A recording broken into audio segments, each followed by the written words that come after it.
Chapter 40 Stories of Baba.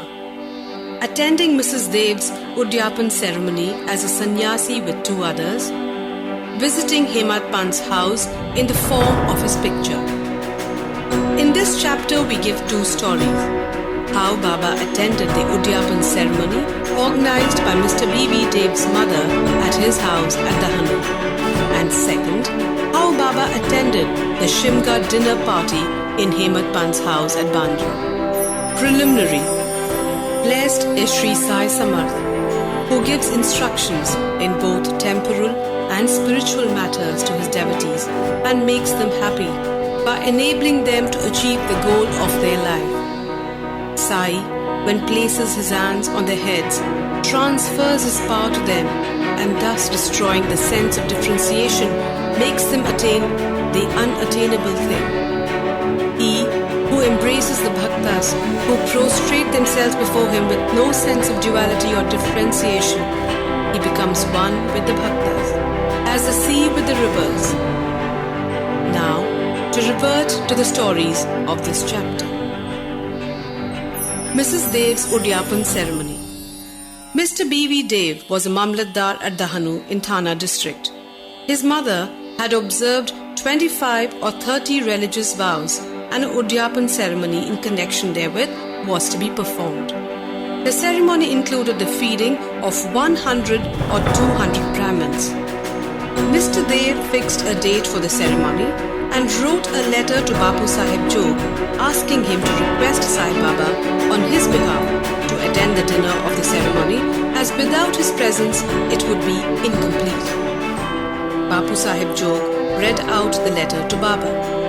Baba noted carefully the pure-hearted invitation and said, I always think of him who remembers me. I require no conveyance, carriage, tonga, train or aeroplane. I manifest myself to him who lovingly calls me. Write to him a reply that 3 of us, myself, yourself and a third person will go and attend it. Mr. Jog informed Mr. Dev of what Baba said.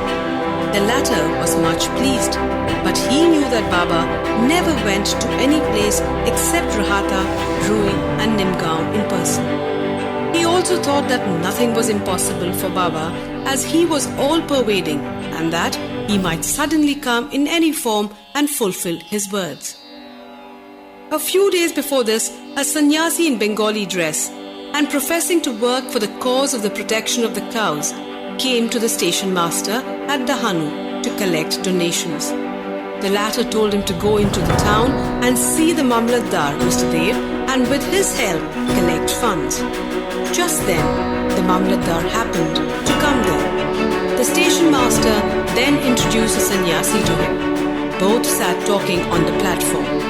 Mr. Dev told him that a subscription list for some other charitable cause had already been prepared by the leading citizen, Rao Sahib Narottam Shetty, and so it was not proper to start another subscription list, and that it would be better if he would visit the place after 2 or 4 months.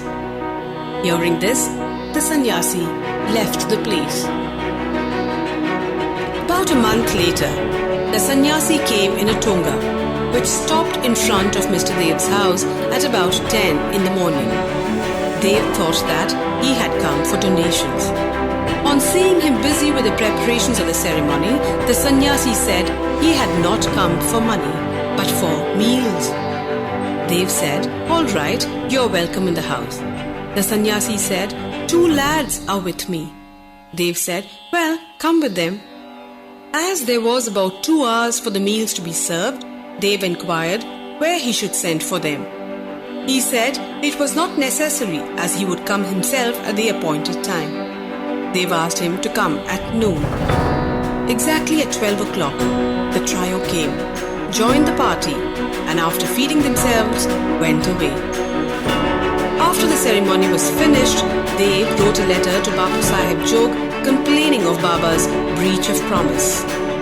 Jog went to Baba with the letter, but before it was opened, Baba spoke.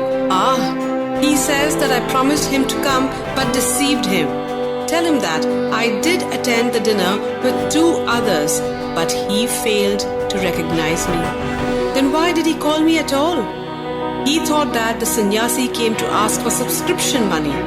Did I not remove his doubt in that respect? And did I not say that I would come with 2 others? And did not the trio come in time and have their meals? See, to keep my words, I would sacrifice my life. I would never be untrue to my words. This reply pleased Jog's heart, and he communicated the whole reply to Dev. As soon as he read it, he burst into tears of joy, but he took himself to task mentally for vainly blaming Baba. He wondered how he was deceived by the sannyasi's prior visit and his coming to him for subscriptions, how he also failed to catch the significance of the sannyasi's words that he would come with 2 others for meals. This story clearly shows that when the devotees surrender themselves completely to their Sadguru, he sees to it that the religious functions in their houses are duly executed and complied with all the necessary formalities. Hemad Pant's Shimga dining. Now, let us take another story which shows how Baba appeared in the form of his picture and fulfilled the desire of his devotee. In 1917, in the morning of the full moon day, Hemad Pant had a vision.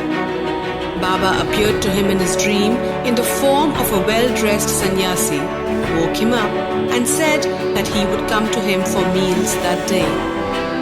The vision constituted a part of the dream. When he fully woke up, he saw neither Sai nor any other sannyasi. But when he began to recollect the dream, he remembered each and every word the sannyasi uttered in his dream. Though he was in contact with Baba for 7 years and always meditated on Baba, he never expected that Baba would come to his house for meals. However, being much pleased with Baba's words, he went to his wife and informed her that being the holy day, a sannyasi was coming for meals and that some more rice should be prepared. She inquired about the guest, who he was and where he was coming from. Then, not to cause any misunderstanding, he gave her the truth and told her about the dream. She doubtingly asked whether it was possible that Baba should come there from Shirdi, leaving the dainty dishes there for accepting their coarse food.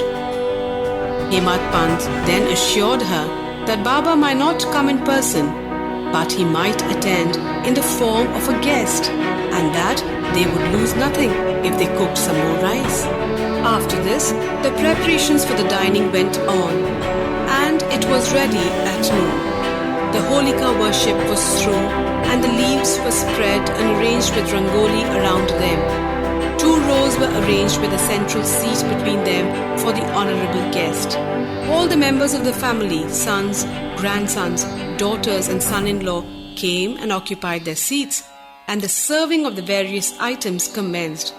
While this was being done, everybody was waiting for the guest, but none turned up, although it was past noon. Then the entrance was closed. The Anna Shuddhi or ghee was served. This was a signal to start eating.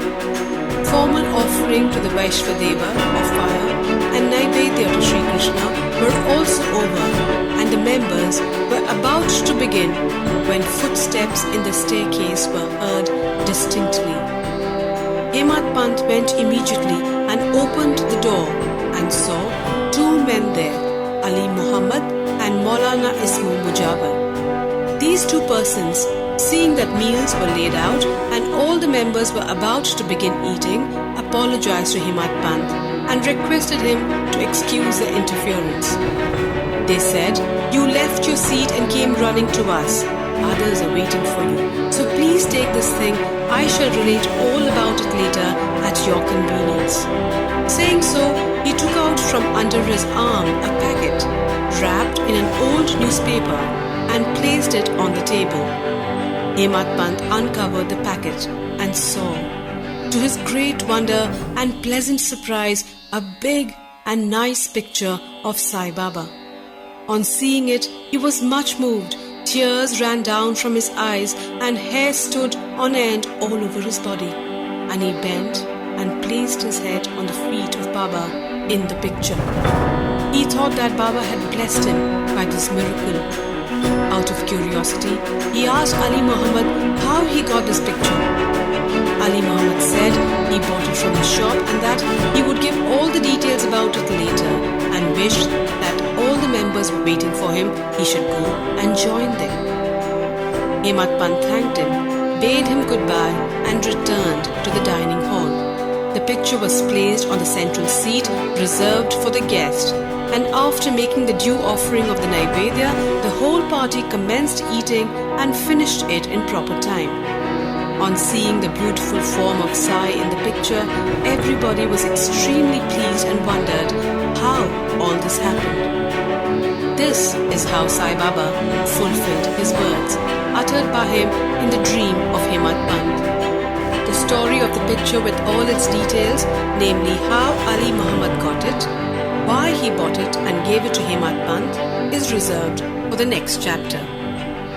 Bow to Sri Sai. Peace be to all.